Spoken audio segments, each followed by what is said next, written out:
కాంగ్రెస్ పై కోనేరు కోనప్ప మరొకసారి విమర్శలు చేశారు. ఇప్పుడు ఆయన విమర్శలకు సంబంధించిన బ్రేకింగ్ వార్తే మన ముందుంది. కాంగ్రెస్ లో పరిస్థితులు ఘోరంగా ఉన్నాయన్నారు కోనేరు కోనప్ప. కాంగ్రెస్ కి సిర్పూర్ నియోజకవర్గంపై ప్రేమే లేదు అన్నారు. తనకు కాంగ్రెస్ లో గౌరవం లేదన్నారు కోనేరు. గ్రూపు రాజకీయాలతో ఇబ్బంది పెట్టే ప్రయత్నం చేస్తున్నారని, కించపరిచే కార్యక్రమాలు చేశారని ఆరోపిస్తున్నారు కోనేరు కోనప్ప. 24 ఎన్నికల్లో ఓడిపోయిన తర్వాత మరి ఆనాడు ఉన్న పరిస్థితులను బట్టి మనం కాంగ్రెస్ పార్టీలో చేరిన తర్వాత అక్కడ పరిస్థితులు చూస్తే ఘోరాతి ఘోరంగా ఉన్నాయి. 8,000 ఉన్న కాంగ్రెస్ పార్టీకి మనం ఆ పార్టీలో చేరి ఇవాళ 63,000 ఓట్లు సాధించాం. మరి అయినా కూడా అక్కడ ఈ నియోజకవర్గం మీద కానీ తన నాయకత్వం వహిస్తున్న నా మీద కానీ మీ మీద కానీ ప్రేమ లేకుండా వారి ఇష్టం వచ్చినట్టు మాట్లాడుతూ ఉన్నారు. గ్రూపులు చేసి మనకి ఇబ్బంది పెట్టే కార్యక్రమం మొదలుపెట్టారు.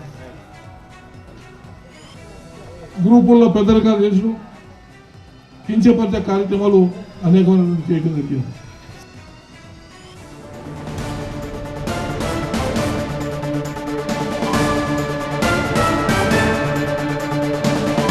సిర్పూర్ అభివృద్ధి కోసమే తాను కాంగ్రెస్ లో చేరానని, కానీ ఇప్పుడు అభివృద్ధే కనిపించట్లేదు అంటున్నారు కోనేరు కోనప్ప. గుండాయిపేట బ్రిడ్జ్ సహా 11 రోడ్లు రద్దు చేశారని అంటున్నారు ఆయన. పార్లమెంట్ ఎన్నికల తరువాత పార్టీకి దూరంగా ఉన్న సీఎం పిలిచి కలిసి పనిచేయాలని కోరారని చెబుతున్నారు కోనేరు. కానీ తానడిగిన బ్రిడ్జ్, రోడ్లు మాత్రం ఇంకా మంజూరు చేయలేదంటూ తన అసహనాన్ని వ్యక్తం చేశారు కోనేరు కోనప్ప. మహారాష్ట్ర పోయి బ్రిడ్జ్ కడితేనే ఈ కౌటాల 3 కాదు 4 అభివృద్ధి చెందుతుందని ఆ రోజు కేసీఆర్ దగ్గర మాట్లాడి నేను 75 కోట్ల రూపాయల డబ్బులు తెచ్చి నేను ఒక బ్రిడ్జి నిర్మాణానికి ప్రయత్నం చేసినాను. ఆ బ్రిడ్జి మంజూరు అవడమే కాదు, పనిచేసే సమయానికి ఆ టెండర్ను రద్దు చేయడం జరిగింది.